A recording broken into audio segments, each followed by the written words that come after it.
O in. On. Now, is everybody ready? So we dim the lights so you can take a quick nap while I'm talking, and then we'll have questions. How's that? So, most of you heard me this morning. I promised great things this afternoon. Now I just got to deliver. This is the only problem. So, we're going to talk about grazing for profit. A lot of this is focused on warm season because that's what I do a lot of. I also do a lot of cool season winter grazing, but this is more focused on some of the studies that we've done on warm season. So as we harvest our cereal grains, and it could be rye, it could be barley, it could be wheat, it could be canola, it could be different things, we plant. And like I said this morning, it's very important that we plant right behind the combine, because once we open that canopy up in an arid environment, especially for us in June, we're starting to warm up already in July. And August are our hottest months, so we're warming up, so it's very important. I also talked about this morning about how we measure and how we figure out what we got to graze. So there on the far upper, that's my DC, Paul Clark. This is my grazing specialist, Denise Turner here.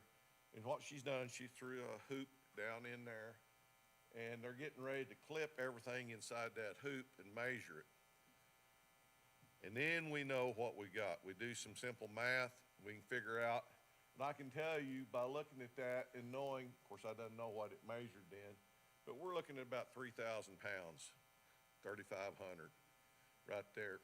So that we know now what we have, and if we're gonna take half of that, or like I heard this morning, you could take a third, and you could trample a third and leave a third. All that's good. So that's how we originally learned how to measure what we had.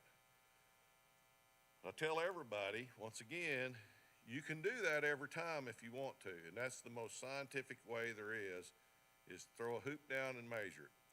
But it's kind of painstaking and it takes a little while and you need to do it several times to get a good average.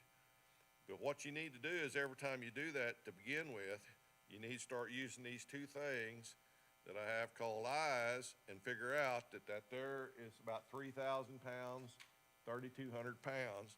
And you can look, and yesterday at the field day, I don't know if any of you noticed, but over in the alfalfa field, I made a huge circle away from everybody. And I was just walking along, and I got this imaginary glass in front of me, and I hold it on my big belly. And I just walk, I stop, and I look down to try to figure out what the canopy was like yesterday in that alfalfa and look at how much bare ground I saw. It works the same way here as you look how dense it is down on the ground and you know it's about so high. Then I kind of start trying to estimate while they're doing that what I think's out there. And I originally thought there was about 3,000 pounds out there. And I was off about 500 pounds is what I was off, but it's close. And so that's very important. So as I start grazing now, and I know that's growing every day at a rapid pace sometimes, how to adjust my paddocks as I go forward. And so it becomes just like when y'all had chickens, you started looking like, I wonder when they're going to be ready. I know the date, but I wonder what that chicken weighs. What's that chicken going to dress out like? Well, I'm sure time you got to 129 in the butchering process that you kind of knew what a 4-pound bird or 3-pound bird, whatever they was, looked like 5 pounds. Okay, you had big birds. That's good.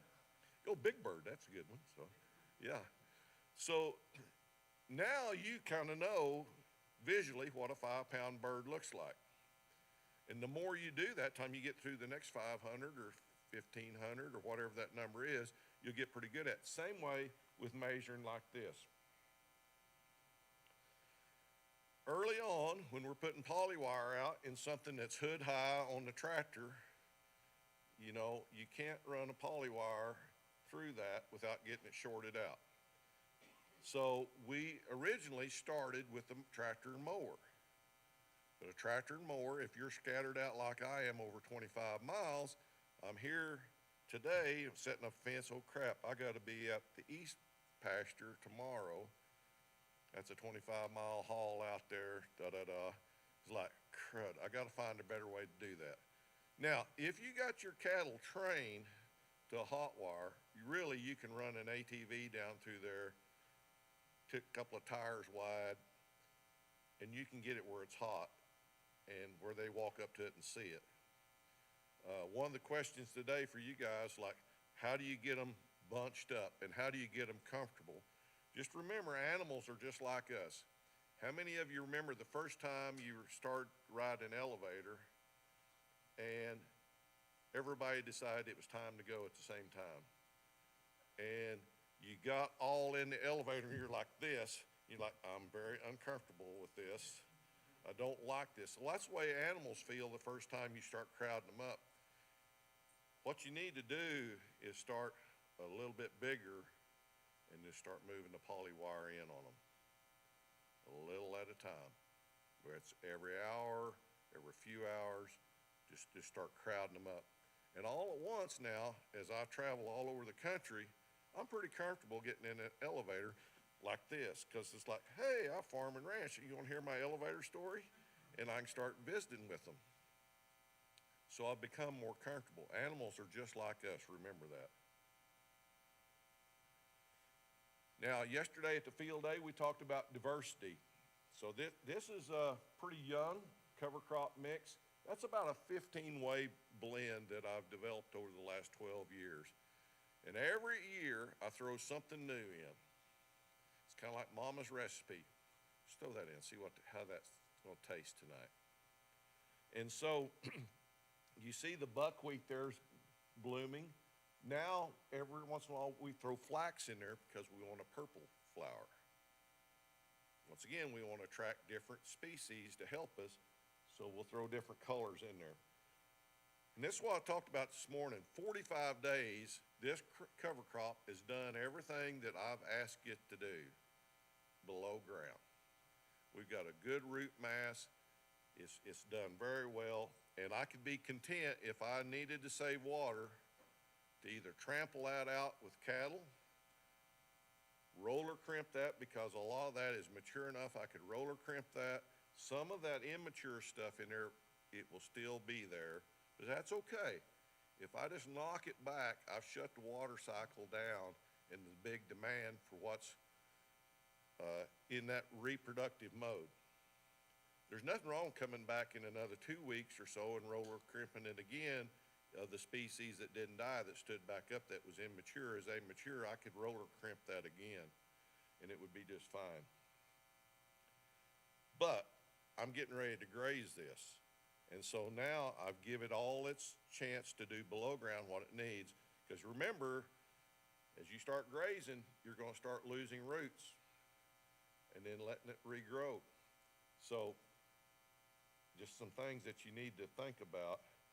And early on, we done portable plastic tanks. They work very good for us to start with.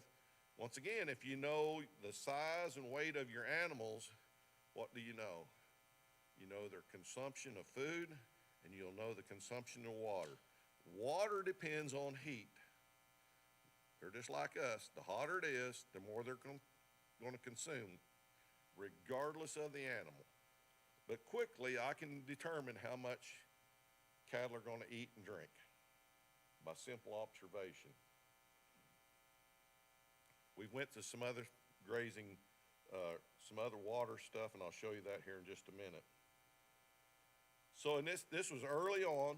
This is a very simple, and you got to remember, being a tillage addict and also being a grown-up in a grazing system that was, we run about 20 cows and calves to an acre. That was a set stocking rate in western Oklahoma, give or take 4 or 5. Some guys tried to do that on 15 or 10, and that was the guys that take it all, and they were the overgrazers. But anyhow, we were very uncomfortable to start grazing with polywire because we'd never done it. And so my state soil scientist, Steve, just kept pushing me for the first year or two. So, Jimmy, you gotta graze, you gotta graze, you gotta move cattle. Like, I'm traveling and speaking, and it's Ginger and Carson here, and I'm not gonna ask him to do anymore. Like, Jimmy, you gotta do this. If you're gonna change your soil, you gotta do this. So I finally give in, and we set it up to move them about every 3 to 4 days. Never go over 3 days. That's the rule. Never go over 3 days, because it takes about 3 days for a new leaf to come out. If a new leaf comes out, guess what? They want it. So just remember that. Very low stock density. If you look up there, our goal was to take 25 and leave 75. Because we've done a good job of measuring and estimating, look what the final estimate come in at 22%. So we saw 3%. That's pretty darn close for Jimmy math, I'll just tell you. We're content at that. So we put wean calves in this trial. We also put cows and calves. Like I said earlier, the best way to wean a cow and calf is to do it naturally. Let them get to grazing together. Mother teaches them, especially on a cover crop, because it may be this tall. In about a week, you can go in there and pull them cows out, and the calves are content. They may walk around a little bit and bawl and look for mom, like, oh, well, there's plenty to eat here. It's nutritious. That's what I'm going to do. Now, this next slide gets a little harder to read. We'll have to change this, get it a little bit better. These were market prices then. We're about to there now. But look over here, I done 60 acres, and I generated $115 an acre in profit. I only spent $18 planting it, and then whatever you would charge yourself to drill, that varies, 15, 20 bucks. It could be more, it could be less. You do that yourself. But our daily average gain on the calves and cows was 2 pounds 3 pounds a day. The wean calves were 2 pounds a day in 100+ degree weather. Now, early on, we worried about shade, and we built some portable shades ourselves, and kind of like not a gazebo, drawing a mental blank. We had slats is what we used, and so let air flow in and out, and so we would leave about an inch gap and cover two. So at straight up noon, we had 2/3 coverage. Give or take that, we had massive coverage. So we let a little air in and out. Since then, our genetics, we're starting to build where they can take the heat, and we don't worry about it near like we did in the beginning. This is another young gentleman I started helping a few years ago, Landry Howell. Landry bought these cattle that weighed 475, but he didn't have a good cattle buyer. And he had a lot of sickness, but yet, in 70 days, he took 504 pounds of beef off this cover crop. You figure that up nowadays, that's pretty good revenue. And if he'd had healthy animals, that would have been about 600 to 650 pounds. And since then, he doesn't have that same cattle buyer, and it's a lot better relationship. By the way, Landry's been doing this now about 8 years, and is very, very successful in that. Now, this next guy, Monty Tucker, lives in Sweetwater, Oklahoma, and you could put Sweetwater, Oklahoma right here because he's in a very, very limited rainfall. And he kept telling me, Jimmy, this won't work because I don't have enough water. And I told him the story about if we get things fixed and you start taking more water in, you can do this. So he got a rain. He had all these cattle bought. He had them in a starting yard, a grain ration. So you got to think now, if you're a cattleman, you don't understand this. They come out grain fed, very full. And now when you put them out, what are they going to do for the next several days? They're going to shrink. They're going to have to turn their gut over and the biological community in there to start eating forage and digest it instead of grain. But yet, he still gained heifers 2 pounds a day over 100-some degrees for 32 days in a limited rainfall. If he had had them on a forage diet before he turned them out, it'd probably been about close to 2.5 to 3 pounds a day, very easy. And what Monty figured here, he just figured them at 35 cents on the gain. So he still owned the cattle. He just going to show what his cover crop was actually valued at. So he figured he took in about $8,700 of profit on them cattle. And he only had 3.4 inches all spring and all summer. So when people tell me, you know, this, Jimmy, you just really don't know. It's really dry. What you're proposing won't work. Trust me, I do, because I've helped a lot of guys in rainfall deficit areas. The problem is we got to figure out population. We got to figure out water use plants. You don't want to plant an alfalfa or corn in a mix that's heavy water use in a dry area. You got to look at all these species and that population and try to zero that in. Part of the key. So now back to our operation. These are cattle that we're finishing. Oh, sorry.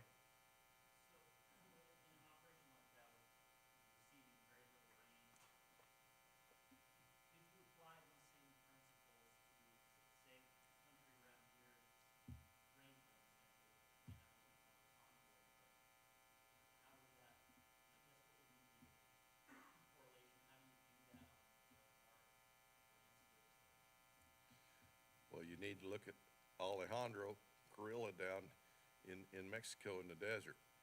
The same thing here.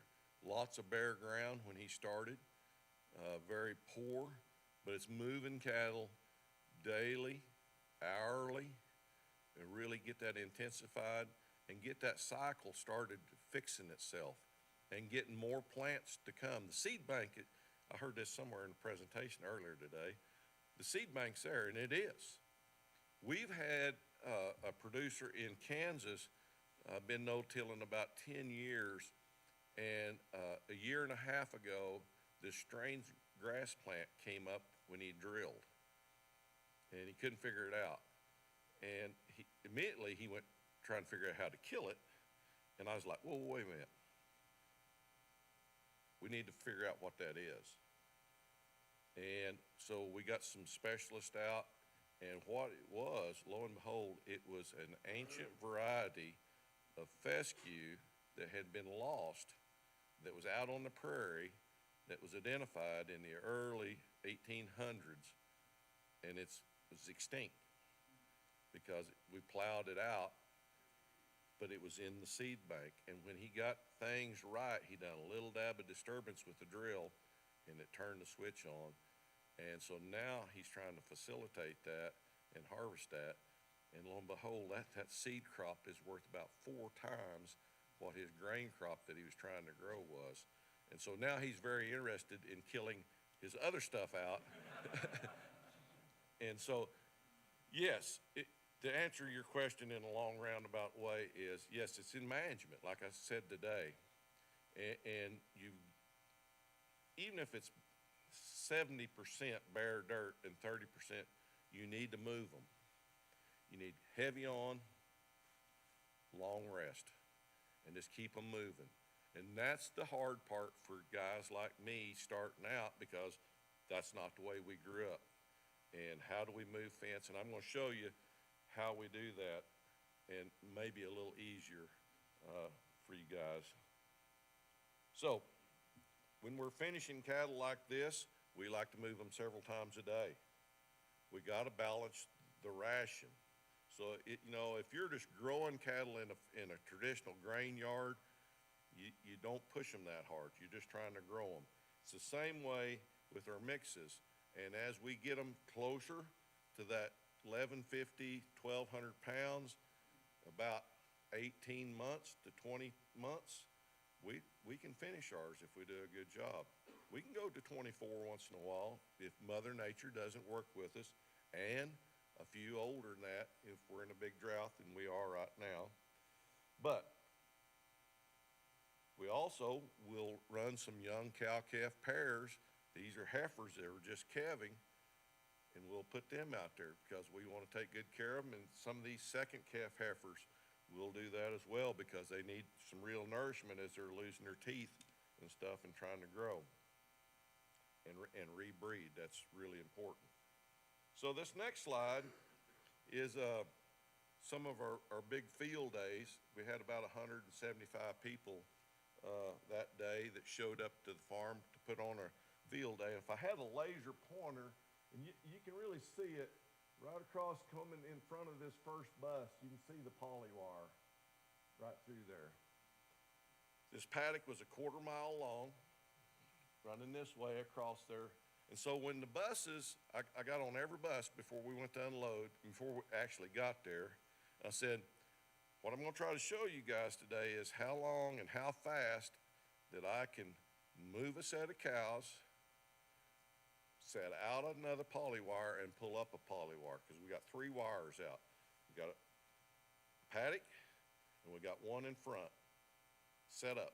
So when we get there, we let them into there, we pull this one up and put it out in front, and we're set up for the next day. That's what we like to do. And so I need you guys not to be loud, and because we're going to open it right here by the road and let the cattle in there. Well, I didn't know that they'd all get out of the bus and line up on the fence right where we wanted to do that. Now, they weren't very loud. They did kind of stay halfway quiet as they were visiting. And I kind of panicked, and so I said, all right, we'll take the feed pickup in there just in case, because these particular cows and calves had only been moved once. And these were a new set of cows that we had bought. And so I didn't want to have a rodeo right in front of a big audience and show them how disastrous it can be at home. But lo and behold, they had done figured this out, that when I showed up, they were going to get something really good to eat. They followed me right in there with the pick. And by the way, when I got on to take the feed pickup in there, and I normally don't take the feed pickup because you don't need to. Normally you just show up and they're ready. Then the cameraman for the local news stations said, "Hey, can we get on the back and film this?" It's like, sure, they're used to a pickup with a camera and people talking and 180 people standing on the outside the fence. Why not? Stress level was kind of high for Jimmy that day. But lo and behold, they followed me right in there. We hopped off, got on the ATV. We rolled that fence up and put another quarter-mile out, and it took us 18 minutes to do all that. And it blew everybody away. And actually, we weren't working at it that hard because I was trying to show everybody. We've got pretty good at that. So my work with Noble Research, my good friend Jim Johnson, we kept talking about as we build these mixes, you know, how do we know? We're assuming, just like I'm sure the caterers did today, like, wonder what everybody wants to eat, you know. Should we do some chicken? Should we do a little beef? Should we do a little salad? Do we need 2 or 3 different salsas? And they're just assuming what we like. The same way that we're assuming that I know everything that a cow wants to eat. Maybe. And so Jim says what we need to do is we need to follow these cows around and watch them graze, and we can tell that. All right, first thing is wrong. If you follow a cow, there's something in the way of what she's eating, and it's called her rear end and her width. And it's very hard to see that, and the closer we try to get around, and it was just like a nightmare. I said, Jim, we got to do something different, and how do we figure this out? And so we went to working on this project. We're going to put a GoPro on this heifer. So we built this collar, and we put a weight on the bottom to keep it from turning so it would stay weighted down. We put a GoPro up there. Now this is my NRCS employee, their PR guy that had never been around cattle, kind of like first generation, a little nervous. It was a little too close for him, but we picked out one of the most gentlest, docile heifers we had, and he fell in love with her, and she kind of liked him. And so we got along really good. And see there, she said, "How do I look? Is that a good view?" And his name was Robert.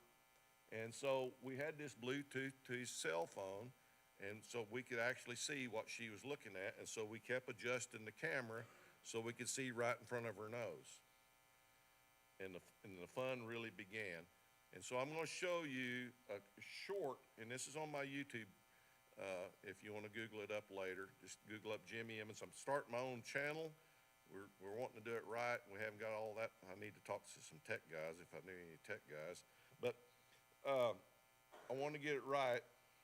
And so it's 3 minutes is what we shot for here, out of about 4.5 hours, almost 5 hours of footage. If I can be on the internet. So Robert put a little editing in here, and he loved her. He called her lady. And now you see he's got his phone down here, and he's looking at what she's looking at. Is that good? She said, okay. I said, you sure this isn't the bottle fed one? How's that guy over there look? Now, listen to the music and watch how she walks.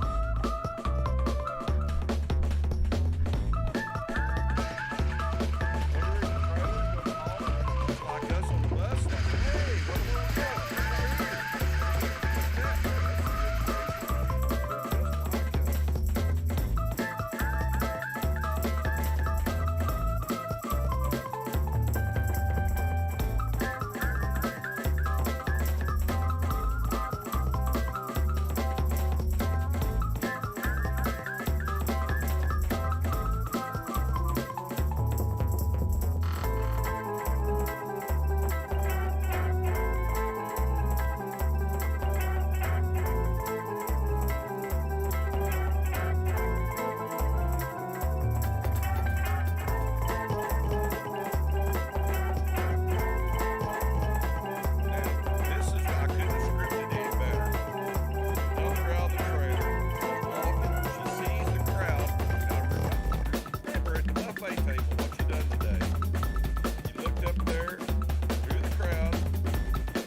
got underneath another angle here with the camera,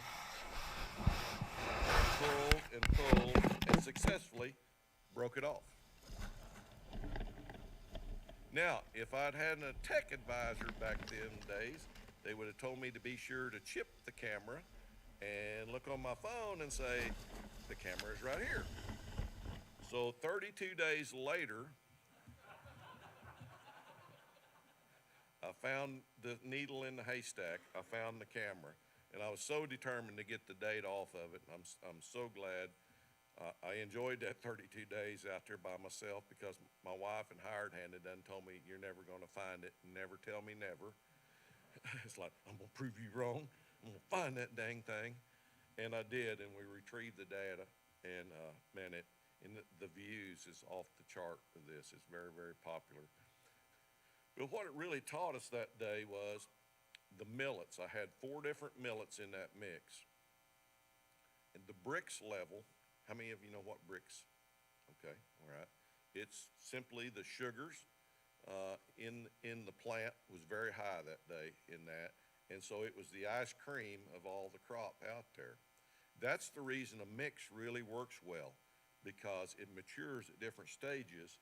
And so the quality is very good, but it's just different plants every day because there's something coming and going. And she ate 79% of the time more millets that day than everything else. Yet, she tried all 15 species that we had planted. She tried kosher weed, pigweed, and a few grasses around the edge of the field. She ate everything that she saw that day, essentially. Just like we did at the buffet a while ago. I don't know how you done it, but I tried, well, I know that's going to be good. Hey, I've never seen that salsa. Wonder what that tastes like. So I took a little, and I took a little. And as I was eating, I thought, wow, if I'm going to go back, because, like last night, I had some real chickeny chicken. It was really, really good, and I had to go back after some more. That's the way they are. And so that's what we got to understand is they are just like us. We think they're dumb animals sometimes, and the animals can be dumb, but have you ever noticed how dumb we can be at times? I mean, I fell 12 foot a year ago off a tank. I was using a ladder that I should have thrown away, and I was mixing some compost tea, extract, and molasses and humics all up, and it wasn't circulating the way I wanted it to, and so I had to get up there and look, I got to fix this. And I fell 12 foot. And it's like, how stupid could I be? But I'm here, and I didn't bounce very well, by the way. So this is a warm season mix. This was another year. We had a bunch of, like I said, second calf heifers that was really wanting to perform well. It's kind of a look here. When I'm mixing my mix together, there's 3 things I want in my mix.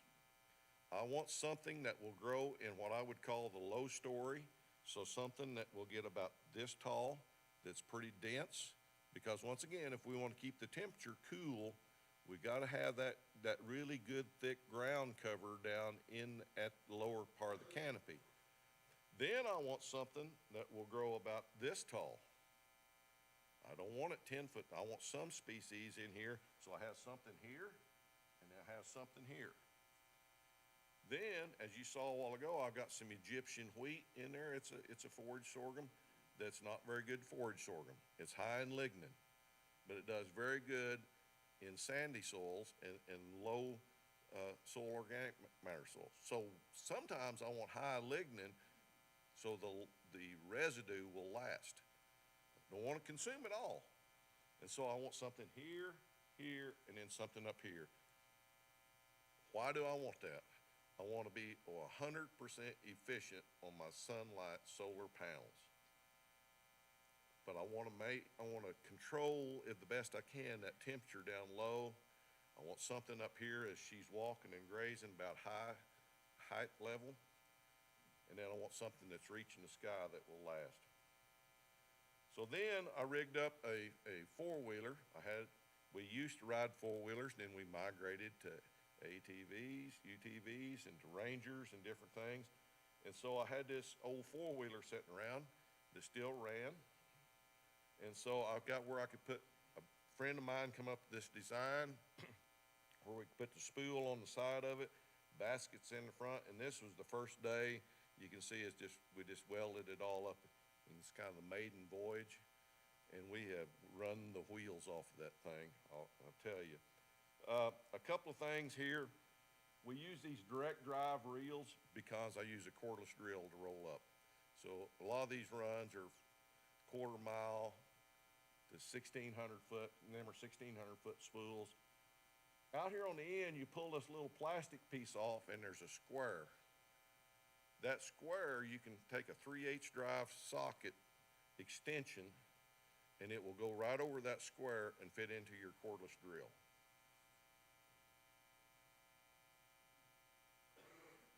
So we got these heifers turned out in their first paddock, and I'm kind of watching them a little bit.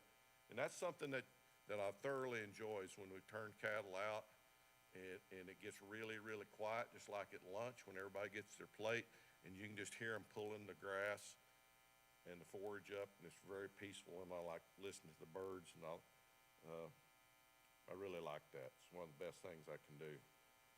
You can't see it, but there's a reason there's no more cattle on out there. There's a poly wire right across there. We don't have the stock density real high yet in these cattle because they haven't never been in the system. That's what I'm talking about. We get them used to like a 2 acre, and then we start 1.5 acres, an acre, and we get that down where they're comfortable being next to one another, and then we can really do some high stock density.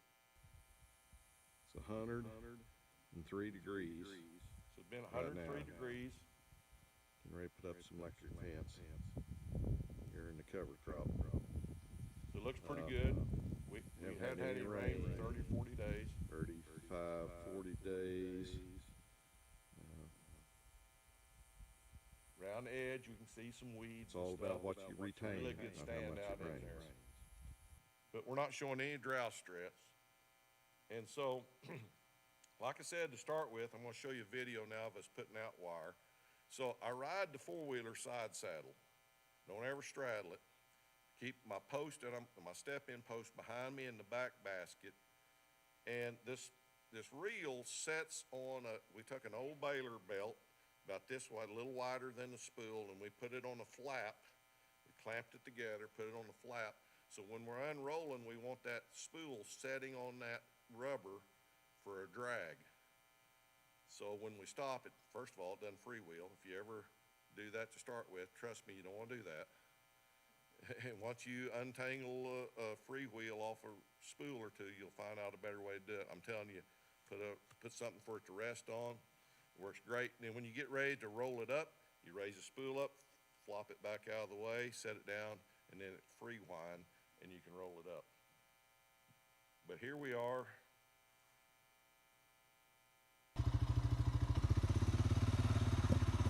So I try to count the handle revolutions as I'm going.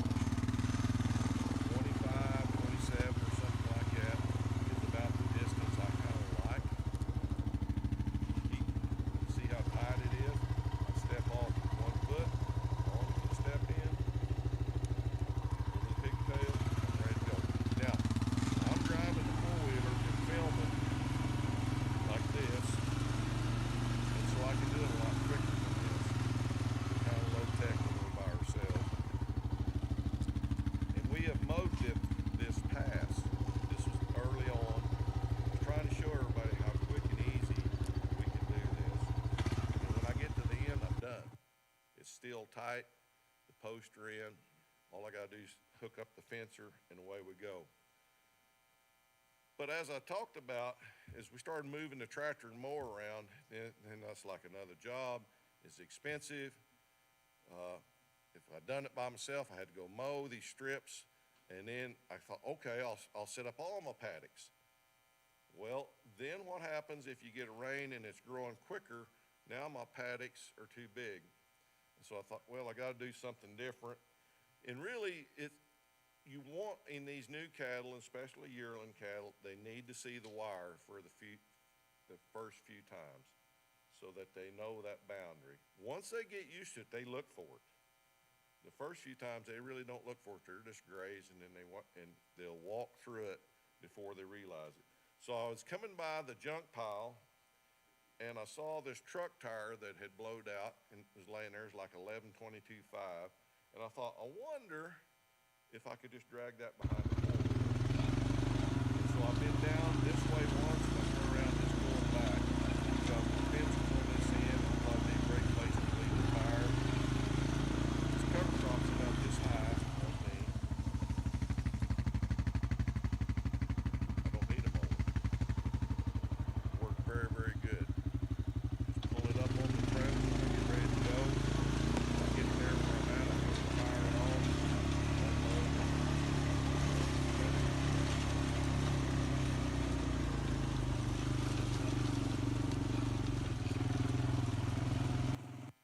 So then this next one here is just, we kind of stopped. I kind of wanted you to look at the rig here a little bit. We got a lot more Pretty stuff in. You easy. see the cordless drill there. Pretty cheap way to make a path through Laid it crop down. here. Didn't kill it all, don't want it all killed, but it gives a good width of a tire and a four-wheeler for the fence. Pretty easy. I put some posts in there, put the pigtails over so they don't tangle up. We've changed that a little bit since then. As you can see right there underneath the spool, setting on that baler belt, it works very good. So once we graze it, what do? We give it a long rest. If we got water, and this year we had water, and so we got regrowth, and then it frosted. It's time to plant cereal grains. One of the third box drills we had, we went to the deer box drill. We started off with sunflower, we done a Great Plains, just like the scene out here in the showroom. We went to a John Deere with that, and it worked very well. Now we're going to talk a little bit more about water.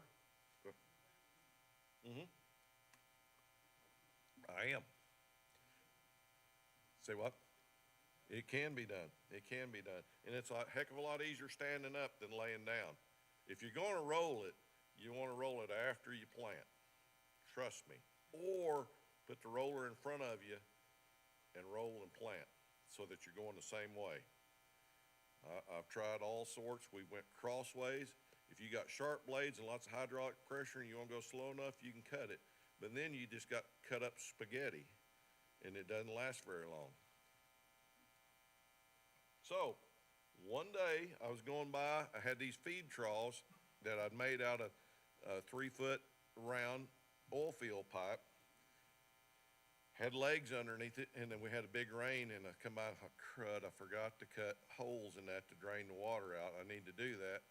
And so I went about another couple miles, and I thought, hey, wonder if I could put a couple of wheels under that and a hitch on it, hook it to a nurse tank, and have portable water. And it has really been a great thing. The first thing I set up, I done a solar pump so I could have a float. I had an extra solar pump laying around. That works great if you have a limited cow herd size. But another thing about water troughs, and I don't know how many of you know this, if cattle can see the water trough from wherever they're grazing, they're going to go to water 1, 2, 3, 5 at a time. If it's over the hump or through the hollow or through the trees where they can't, they're all going to go get a drink at the same time because they worry about predators, and they're very protective. And so if they can't see the water, it's like, okay, we're all going to go take a drink. And so when they all come in, then you got to have a lot more water. And so then I took that pickup, since these photographs, and I put another 500-gallon tank on the pickup. And so I put a Hudson valve, 2-inch hose into that so I can control the water into it, and it works a lot better. Here's some rangeland that we just grazed. We talked about the trampling effect. This is what we like to see before and after. We haven't got it all trampled down because, why? Because I'm going into winter here pretty quick, and I may get some snow, and if we get snow at home, it's going to blow 30 or 40, 50 mile an hour, so we want something sticking up to catch that snow. Here's the pickup and the water set. So the poly wire is right here in front of them. It goes right over there and it goes over the trough, so they're not always around my tank and pickup rubbing and chewing on everything. So it's in the paddock in front. And so that has worked very well. You can see here we're starting into the breaks for the river to the right there. And so it gets very hilly and very terrain, much like around here. And so we try to find some place halfway level for the water. But once again, if they can't see it, then they're all going to go, and we try to get it up there where they can see it most of the time. Now, we showed the video a minute ago of us drilling through the covers after they regrown.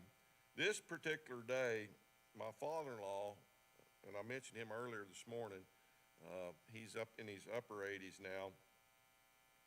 We were just starting this project, and he came by that day, and he's like, man, I hate to call you a dummy, but do you really think this is going to work? I said, well, people tell me it will. I've went and seen it. I've done my research. I think it will. I'm going to try it. He said, well, that's not going to work. I can just tell you, there's no way you can plan in that and get a stand. And so I thought, okay, I need to document this. And so it's done been planted here. And these first drills I used didn't have the wide gauge wheels, and so it really didn't lay it down. You'll see in the background down there, and I talked about this morning, we split these fields in half, and we're planting down this way so we could see if cover crops made a difference or not. That's how we learn. This is planted and the wheat's up, I will tell you. And if you drove by, you could swear that wasn't planted. And so what I done, I took a picture looking straight out like this. Then I turned down about 30 some degrees. You see some green down in there now? And then I kind of went straight down. And there it is. Now, if we're going to graze winter wheat at home in the winter, most everybody will haul hay in, because if we got a lot of green, we want some dry forage for them as well, or it will pass through them at a rapid rate and you're not very efficient. And so we want something like this where we can start the grazing and they can have dry, and we don't have to cut and bale it and haul it. It's done there in the field. It was a living root, so we're keeping something green and growing. Now, this is the reason we don't want to mow. Because we mowed them paths early, and you look at how little residue we have now on the ground. The biological community is like an animal. I can dump out a pound of feed for my cow, and she'll eat it. I can dump out 3, 4, 5 pounds of feed, and she'll eat it. Or I can trip and spill a bucket, and she'll stand there and eat till it's all gone. The biological community is the same way. If you get it on the ground where they can get to it, they will consume it all if you got an active. And so that's the reason we want this to slow down and fall down naturally and feed them all winter. Now, I thought I'd caught a really good picture. This was last February. We got 20 below zero at home, and we never, in all of the records, have we been that cold. We've been to 10, but never 20. And we had a long stint, and we had ice. And we have ice a lot at home, besides just snow. And I caught this heifer, and she was grazing on the dry forage that was sticking up because the wheat was all under ice. And so she still had something to forage on. It may not been the best quality, but that's okay. I've been taking good care of her before, and she'll be all right for a few days, and then we're going to thaw out, and then we'll be back in business. And this is what it's really all about. We want the residue on the ground. We want that sponge there. We want that armor on the ground that will be the blanket in the winter and the shelter from the heat in the summer. So we're trying to take the highs and lows out of the temperatures and keep it as close to 80, 85 degrees.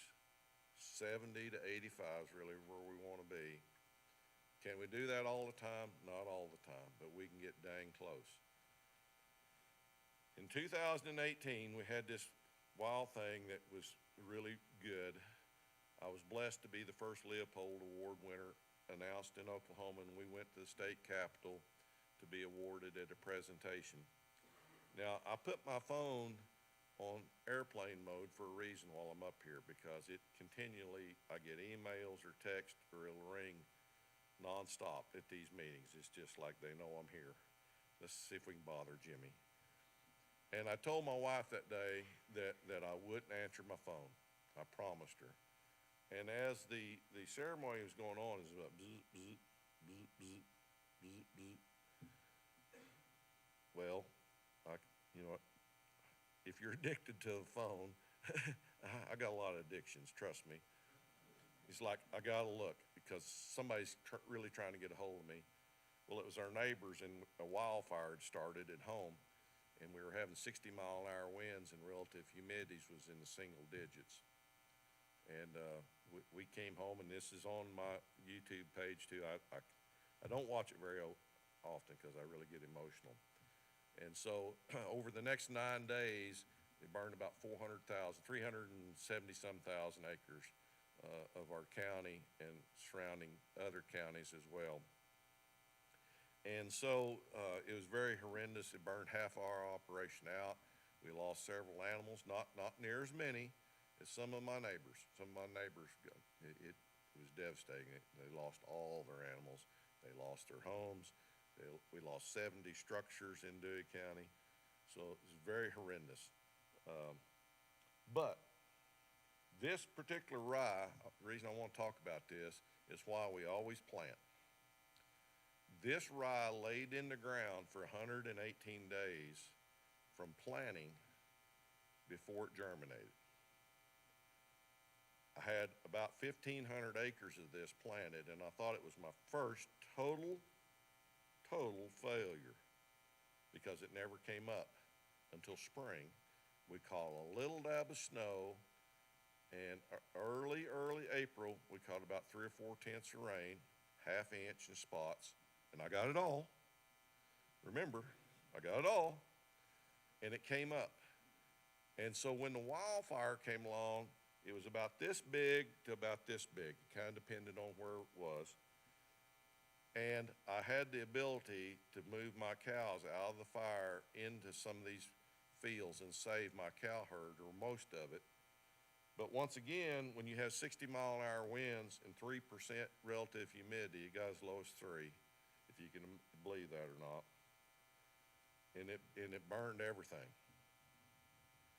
But the fire wasn't as big in these fields as where we had grass that was waist high and timber and trees and cedar trees, and that's where a lot of people lost a lot of their animals. Cows can be dumb during a fire. They will actually run into the smoke, into the fire, instead of away from it. I've never understood that. They'll run away from a rain. They'll pile up farthest way as rain will push them and thunderstorm come in, and then get hit by lightning by the fence. But in a fire, they'll turn and run into it. So what do you do if you have this happen? You get the air seeder out, and you get some cover crop seed, and the first rain you get, you try to plant something, because now I gotta save the cow herd. And so we did. And this is Carson I talked about. He loves taking pictures and modeling for me. See how happy he is? He said, seriously, Jimmy, you want me to do what? I said, people don't want to see Jimmy all the time. They want to see who's actually doing the work. Okay. Could you smile? Nope. And so we thought we had it made. But once again, if you're in a dry, arid environment, oh crap. I had to talk to God a little bit and say, you know, you sent fire and kind of burned me out. You sent me a little water, a good steward. I got it planted. And now it's dying. I said, you know, you're going to have to help me a little bit here. And the reason I'm telling this is the reason you want diversity in the mix. Is because he provided, if you'll look, there's my house right there, down there in the overhead bin. And this terrace runs down this way. And this is the next shot, and there's my house. We caught an inch of rain. Now, some of the plants had died, but the millets that are very low water use and very drought tolerant, the 4 that was in the mix came back. And look at the pasture that I got. And so my cows are very happy. We saved the cow herd. Once again, we put the poly wires up. We went across there and grazed that. Then here's what it looks like after we graze, the trample effect. Okay, 5 minutes. Okay, I'm just getting to dung beetles. This is the exciting part. So this is what we want. Take half, leave half. And I've got dung beetles. How many of you got that many dung beetles? It's like, I gotta get a picture of this. And Carson's going, you gotta be kidding me. I said, no. So this was Jim Johnson. This is where we had the cover crops. And Jim is trying to see how permeable the soil is. And he's jumping on that. And he's trying to see how deep it's going in there. Then we go over. Okay, now we'll try it in the Where there's no cover crops. Without We're cover gonna crops. do the same thing. Notice anything different right away? What's the difference there, Jim? Several inches. So are you not going as deep or deeper? Going less deep over here. Going less deep over here is what he's saying. He said about, I'm probably going 4 inches 4 here. inches over here. that's an And Oklahoma no 4 inch, by the cover. way. And I was probably going And over 8 where we had inches cover into crops, cover. about double that. And around here, you can see the strip. See the strip right there, where no cover crops and on each side. Cover that's crops the on both strip. sides. Strip is what it is. So why was that? It was because of the biological activity in there. Once again, we want that. We saw that this morning, but this is the difference. Cover crops on the left, none on the right, that carbon in the soil. So we can just do nothing. We're very good at that, staying in the rut, staying in the comfort zone, not stretching ourselves, because it's impossible. It is impossible, or we can just do nothing. I mean, we can just do it. Nothing is impossible. That's what I'm trying to tell you, and I'm gonna go through this really quick because I'm about out of time. I didn't allow enough time for this. You know, soil organics are very important. Here's why. It's 58% carbon, 4 to 6% nitrogen, phosphorus, sulfur. Then you have all the fauna and the living and the bacteria in that.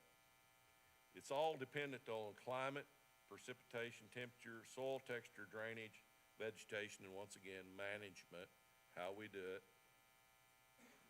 There's different kinds of organic matter, the living, the dead, and the very dead. This is what we've done to our soil carbon over the years. We've took it out. Why is our water quality bad? Underground aquifers, in streams. We've taken the carbon filter out. If you were gonna filter, you'd want carbon. We took that out of the system, and that's why. This shows a little bit more about the ebb and flows and the CO2. But this is what we really want. We want our soil alive. We want the earthworms like we saw yesterday. I did find a little dab of saprophytic in one small tract there yesterday. Carbon is the key to building soil health.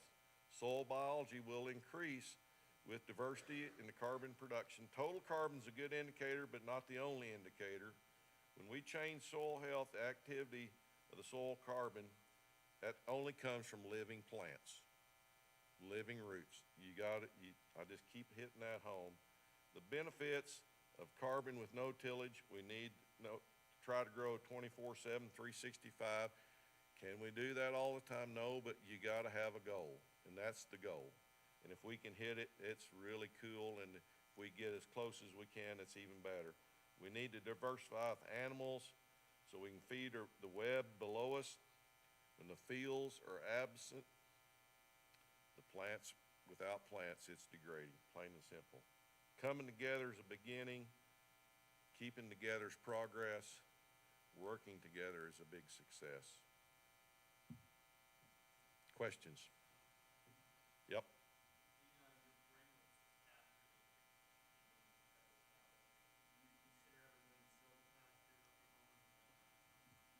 Yeah, yep. We're talking about that more and more, and we're working on that as we speak. So yeah, it can be done, and it can be done all across the country. I mean, we're working on several projects nationwide with that, and I think if we manage them forests, manage them trees, and keep that undergrowth managed, then we can also help with wildfires as well. Yes, sir.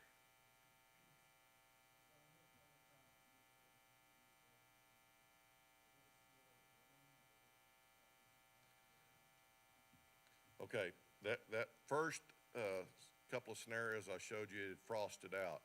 The first one still had some green in it, and so you have to watch that green bridge. Now, in wheat, it's worse because that wheat streak mosaic can move on you in the green bridge. Cereal rye and triticale and stuff like that, pretty well, I've never had an instance of that. It's still possible, but not near as likely. And so if we're really wanting to push it, that's what we do.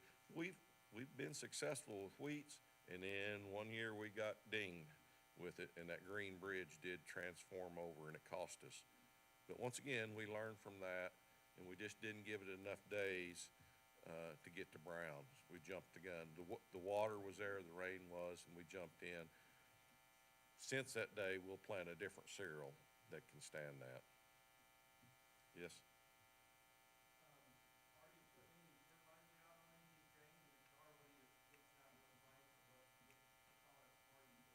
Okay, so on the covers, we do none. On the grains like that, we're still using some nitrogen a little bit, but we're also using liquefied urea. And that's when I fell off the tank, that's what I was doing. I was liquefying urea because we want to move that closer to amino acid. We can get that to an amine, which is closer by 2 or 3 steps. Then we put that humics with it, molasses, for the sugars and the carbohydrates, because the biological community's got to have carbohydrates just like we do. And then we also put some sulfur to stabilize that in. The humates in there really helps the impact of on the biological community. They can, you don't have the damage. So, but we can take what we used to use 60 units, we can get by on about 15 units. So we become very, very efficient. And nowadays, at $1,000, $1,500 a ton, you do the math there, it's worth, even though the emergency room and everything was kind of expensive, we can do better efficiency. It's really been great. We really enjoyed it. Thanks a lot.